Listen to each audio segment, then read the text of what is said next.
Mas vamos ao seu comentário.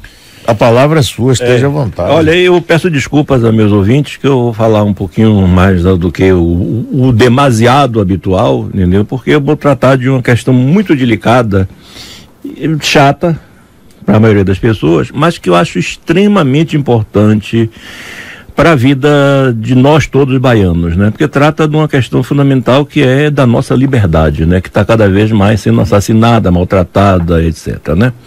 Então o título do meu comentário de hoje é o desvirtuamento do Ministério Público Federal.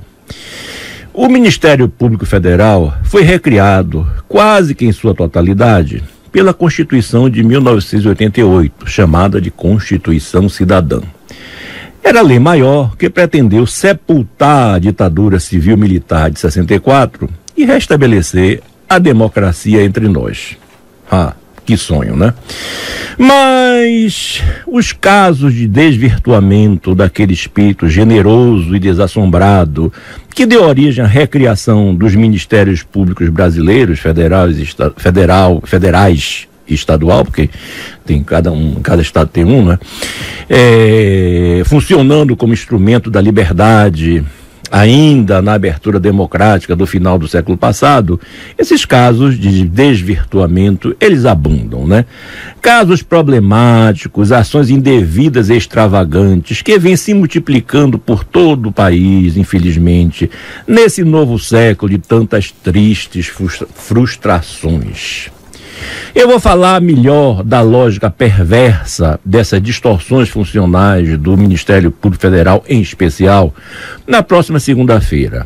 Eu vou relatar vários exemplos tristonhos, mas devo começar pelo mais recente, pelo mais gritante e mais baianamente vexatório. Eu falo da atuação vexaminosa do Ministério Público Federal na Bahia durante a crise gerada na última greve da nossa Polícia Militar. Como todo mundo percebeu, rolou uma história muito mal contada. Durante o sururu, as divergências entre a PM e o poder provincial vinham sendo negociadas entre o governador Wagner, o prefeito Nético e o representante dos Polícia, inclusive a Associação dos Praças e também a Associação dos Oficiais, que o pessoal não falou muito, a chamada Força Invicta, né? Não foi uma questão de praça somente, não. Foi o movimento, ele envolveu toda a polícia, em sua grande maioria, isso eu sei, não posso contar as fontes, né? Eles contaram até nessas negociações com a intermediação do arcebispo, que teve um papel muito interessante, muito benigno, né? Mas quando tudo se acalmou, ou que parecia se acalmar, né, veio a notícia estapafúrdia, veio a bomba. A Polícia Federal, com seu imenso aparato amedrontador de sempre, a Polícia Federal sempre foi presepeira, sempre foi descarada, eu sei porque eu fui preso por ela, né? Tinha prendido o soldado Prisco, que já saía da cidade para descansar, né? Quem era ele? A principal liderança grevista, que foi logo de imediato enviado para uma prisão de segurança máxima, a famosa Papuda, que foi feita para bandidos de alta periculosidade. Papuda, que fica lá em Brasília, né? A famosa capital da fantasia de democracia do Brasil. Foi um ato inesperado, inoportuno, extremamente inconsequente, de iniciativa de 2 magistrados federais que caíram de paraquedas no miolo da crise. Ato não de coragem, mas de imprudência sim, um arranco dramático, desequilibrado, não uma prova de bravura, apenas uma bavure du paquet.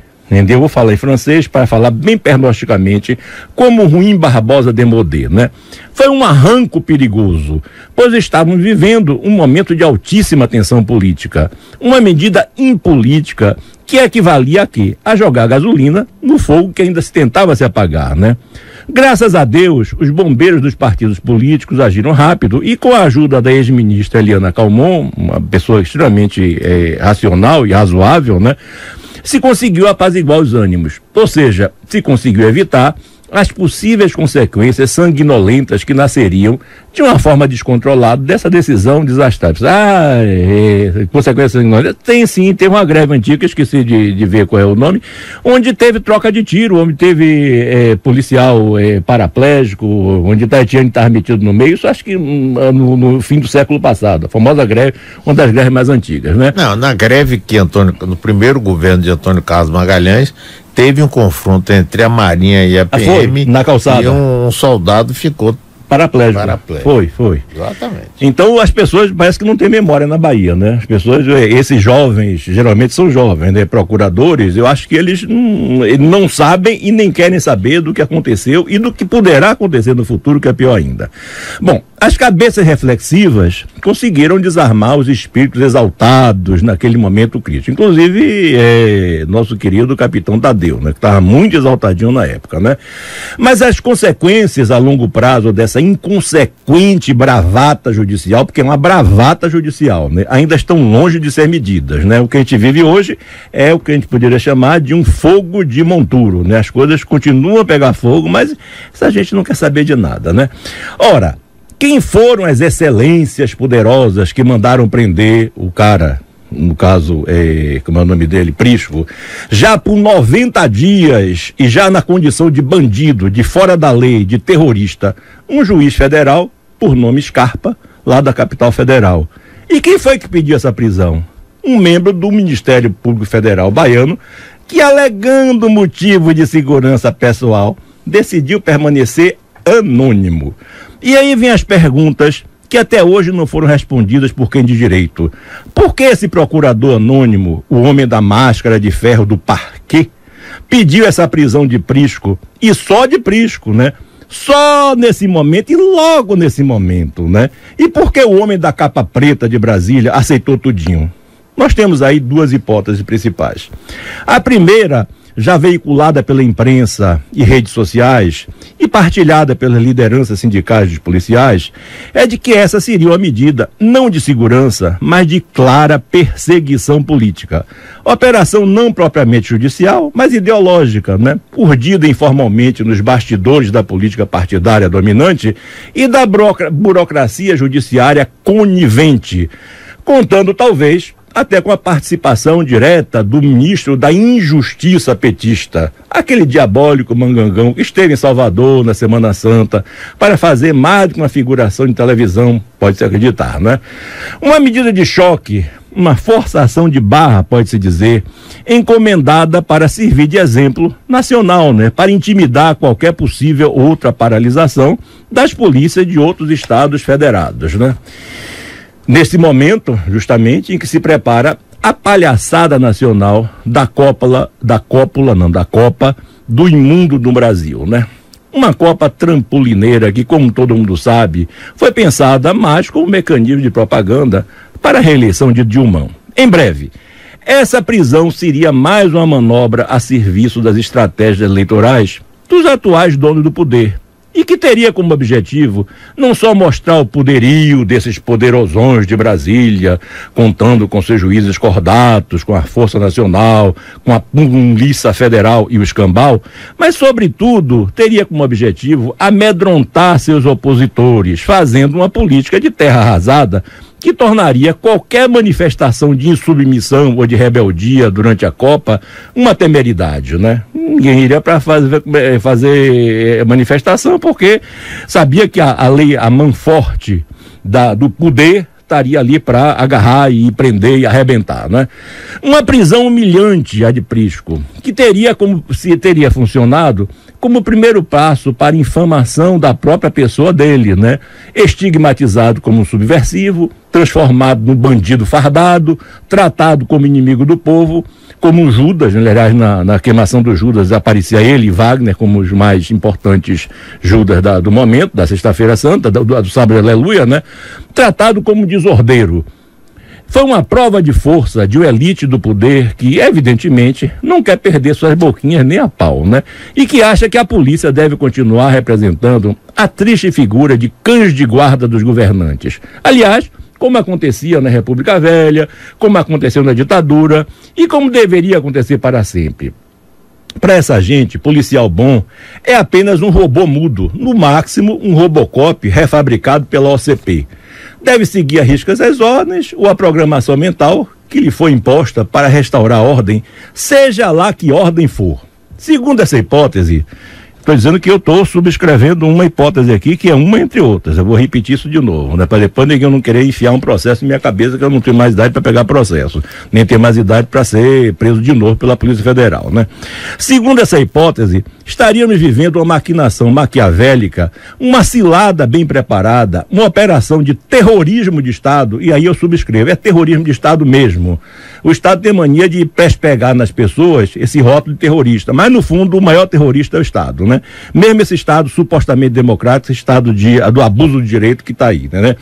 Uma operação de terrorismo do Estado que faria inveja aos golberis da ditadura. Inclusive os golberis foi que inventaram a figura aversiva do subversivo, né? Aliás, que está na Lei de Segurança Nacional, que foi usada para prender Prisco. Oh, meu Deus, essa Lei de Segurança Nacional é uma piada, entendeu? E que as pessoas que usam a Lei de Segurança Nacional para manter a ordem, ele não sei o que é que tem na cabeça dessa gente. Enfim, para não falar do precedente nazista de Goebbels, com sua demonização do judeu avaro e apátrida, que foi pintado, evidentemente, desde aquela época, como inimigo providencial do bom e do ordeiro cidadão alemão, que participava de tudo e depois fez de conta que não sabia de nada, né?